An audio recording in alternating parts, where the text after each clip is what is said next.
Friends, in session number 15, we would see certain important rulings concerning the judge advocate.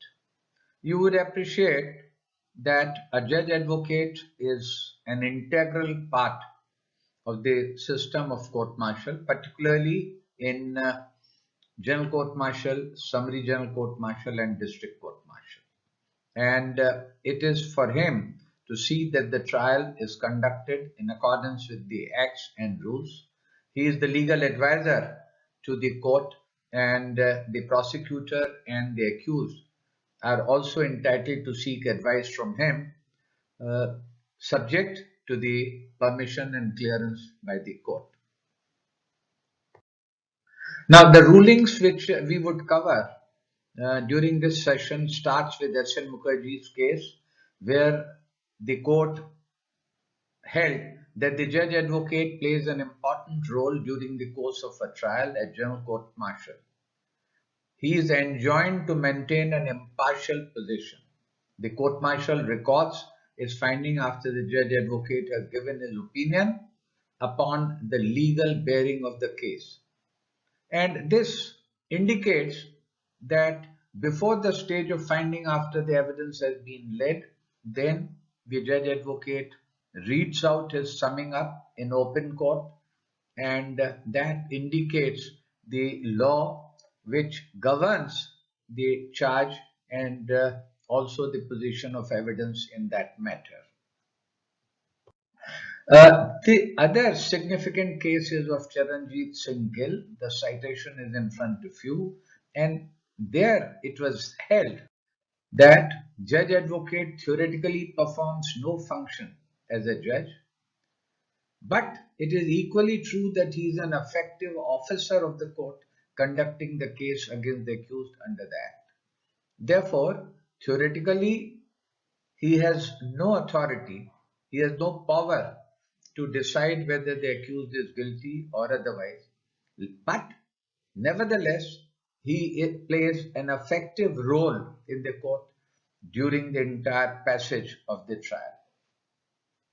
And therefore, the court in C.S. Gill held that quality of the advice rendered by judge advocate is very crucial in a trial conducted under the Act, and in case the advice and the opinion expressed by the judge advocate is not legally on a sound footing, then the trial may suffer, and in some cases may be a case of miscarriage of justice.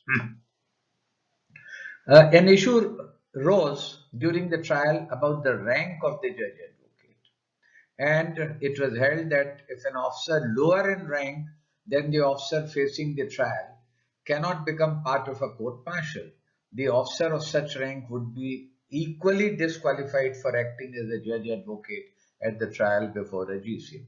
Now, I'll give an example. Say an officer of the rank of major is facing trial by GC. The rank of the accused is major. Then a captain cannot be detailed to perform the duties of a member of court martial, and here in C.S. Gill took the same analogy to say that a junior officer can also not be nominated to perform the duties of the judge advocate. Further, the court held that the importance of the judge advocate, as noticed earlier, being of paramount nature, it is required that he should be such a person who inspires confidence.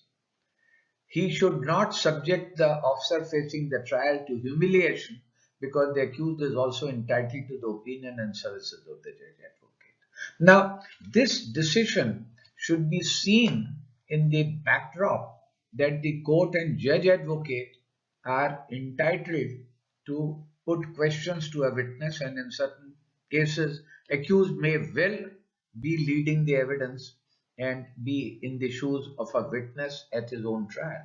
And an accused would feel humiliation if an officer who is junior in rank is questioning him. Therefore, that is the spirit and sense behind it. And the court further said provisions of Rule 42. Now, what is Rule 42? Army Rule 39 pertains to ineligibility and disqualification of officers for court martial. Now, therefore, 39, if it is not confirmed or if it is violated, well, the members would not be detailed who are eligible and qualified.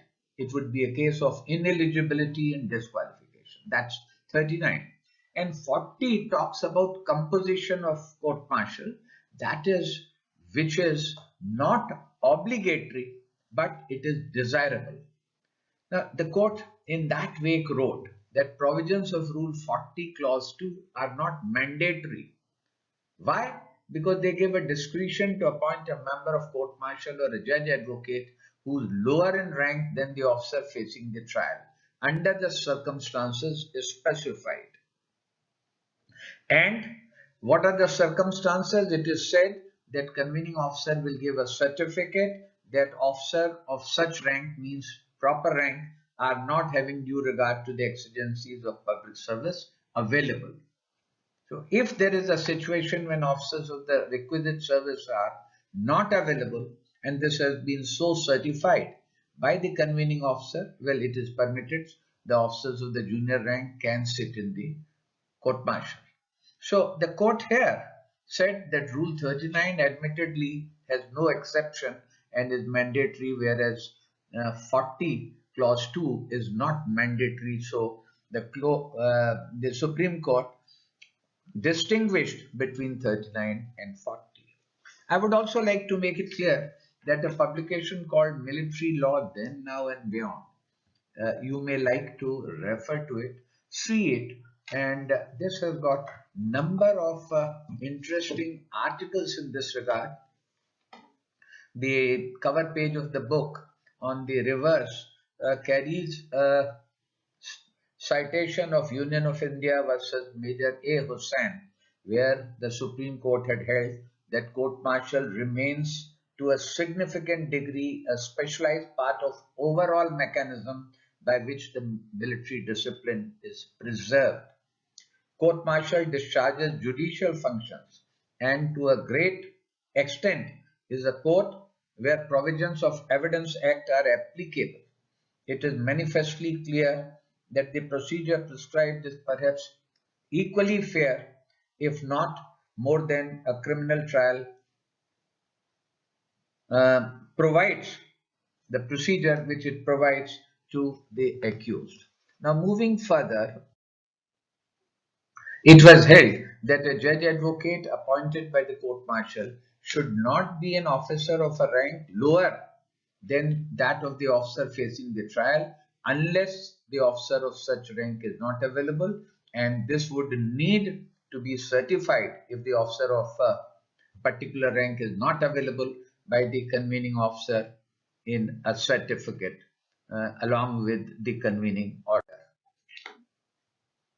Now, moving beyond the rank, position, seniority of a judge advocate, there is a case of Shivendra Bikram Singh, where a case pertained to a naval court martial held under the Navy Act, and the Supreme Court said where a judge advocate himself decided a matter about competency of a member of court martial to act as impartial judge, held that he had no such power. Now, what had happened in this case was that the defense had challenged the competency of one of the members who was sitting in the court martial. Now, this legal issue was decided by the judge advocate, which later came to be challenged before the Supreme Court, and it was held that the judge advocate held no such authority where he could decide or uphold the competency of a member of court martial, and therefore he acted beyond his powers and role. Another case is of G.S. Bajwa, which duly explains the role, duties, and obligations of a judge advocate, and the viewers can peruse, can study this judgment of 2003 in Flight Lieutenant G.S. Bajwa's case. The rank of judge advocate also came to be before the court a matter of decision in SPS Rajkumar's matter, where at a trial of GCM of a group captain, it was Air Force officer's trial of holding the rank of a group captain. The officer detailed to act as a judge advocate of sufficient seniority was not available. Now, here the issue was not of rank, but seniority in that rank was not available, and therefore doctrine of necessity demanded and justified the detailment of only available officer. In such a case, the court-martial proceedings came to be quashed by the High Court, and finally the matter reached the Supreme Court. Now, the Supreme Court held in a case where officer of requisite seniority was not there, it held that there was no challenge to the findings that there was no senior Air Force officer available. So therefore the court asked that did you challenge this at the trial that there is no senior officer available? It was not done. Rule 46, which relates to eligibility of the member, does not speak of seniority. Now, in a given situation where the findings did not come to be challenged at the trial, the court reminded and wrote that, highlighted that the Rule 46 of the Air Force rules speaks of same rank or superior rank. It does not speak of seniority, and therefore the order of the High Court came to be set aside by the Supreme Court. Next, moving to the case of Sunil Isar, where again the matter related to the rank of judge advocate, and here an officer of the rank of major was detailed as a judge advocate, where the accused was holding a senior rank as compared to major of a lieutenant colonel. Now here the Supreme Court held that promulgation in the instant case was done on 6th January 2000. Now, that is prior to the judgment of Supreme Court in C.S. Gill's case. Now, promulgation had been done because C.S. Gill was a watershed judgment with regard to judge advocate that was of 24th April. So, Supreme Court carefully took the note of the date and said that although the promulgation had been done earlier, but the decision of the Chief of Army Staff on a petition was decided after C.S. Gill's case of 24th April on 2nd June.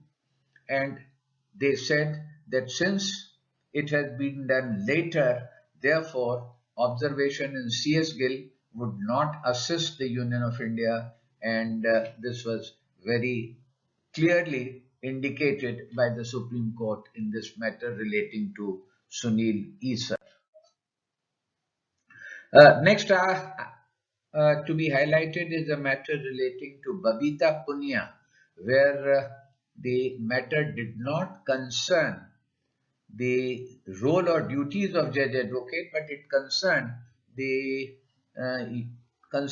employment of women officers who were holding short service commission in Army, including in the Judge Advocate General's Department.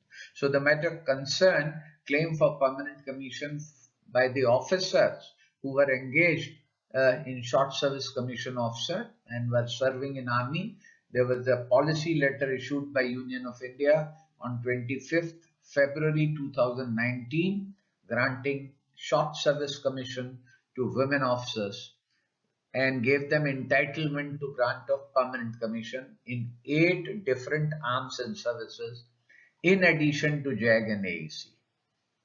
Now, the Judge Advocate General's Department and Army Education Corps were already on a certain pedestal, certain position where 8 other arms and services were also brought.